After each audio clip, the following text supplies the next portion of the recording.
ஒளிந்தாலும் விடமாட்டேன் ராஜேஷ்குமார் நாவல் பார்ட் 2. அவசரமாய் ஒரு எளிமையான மேக்கப்பை முகத்துக்கு கொடுத்து கொண்டு ஊதா நிற புடவைக்கு மாறினாள். படிகளில் இறங்கி கீழே வந்தாள். பிளைவுட் மேஜைக்கு பின்னே தெரிந்த சத்தியமூர்த்தி எழுந்து நின்றான். கார் சாவி கொடுங்க சத்தியமூர்த்தி, மினிஸ்டர் உடனே என்னை வரச் சொன்னார். என்கிட்ட ஏதோ பேசணுமாம். கீ ஸ்டாண்டில் மாட்டியிருந்த சாவி கொத்தை உருவி அவளிடம் நீட்டிக்கொண்டே அவளை அவசரமாய் பார்த்தான். அவனுடைய ஆச்சரியத்தை புரிந்து கொண்டவளாய் அவளை பார்த்து சிரித்தான். இந்த நேரத்தில் பொதுவாக அப்பாயின்மெண்ட் ஃபிக்ஸ் பண்ணிக்க மாட்டேன், ஆனால் இப்போ கிளம்பி போகிறேன். அதானே யோசிக்கிறீங்க? ஆமாம் மேடம். மினிஸ்டர் வேண்டுகோளை செப்பத்தி தட்ட முடியல. காலையில் அவருக்கு சௌகரியப்படாதான். இப்போ வரலைன்னா பிடிவாதமாக மறுத்தா அனாவசியமாக பிகு பண்ணிக்கிற மாதிரி தெரியும். அவரோட பதவிக்கு மரியாதை தரணும். அதான் வரேன் சார்னு சொல்லிட்டு நாளை ஷெட்யூல் லிஸ்ட் எழுதி மேஜையில் வச்சுட்டு நீங்கள் போகலாம். கார் சேவை அவனிடமிருந்து வாங்கி கொண்டு நடை பெயர்ந்தாள் தாமினி. போர்ட்டிகோ படிகளில் இறங்கி செல்லும் தாமினியின் முதுகையே இமைக்காமல் பார்த்தான் சத்தியமூர்த்தி. ஜிபி ரோட்டின் தென்கோடியில் இருந்தது அந்த பிரம்மாண்டமான பங்களா.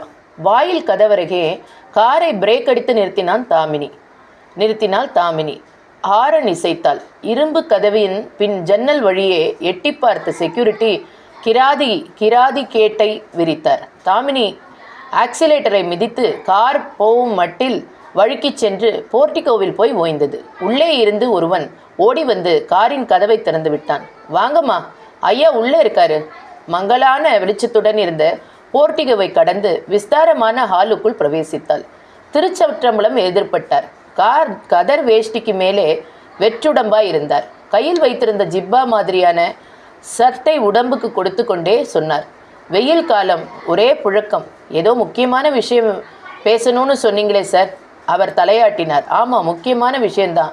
அப்படி சொன்னவர் அந்த தாடியான புல்வெளியிலே காத்திட உட்கார்ந்து பேசலாமா?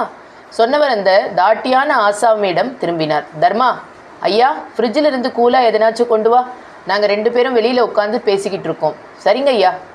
அந்த தர்மா தன் மாமிச மலை உடம்பை அசைத்தபடி நகர்ந்து சென்றான்.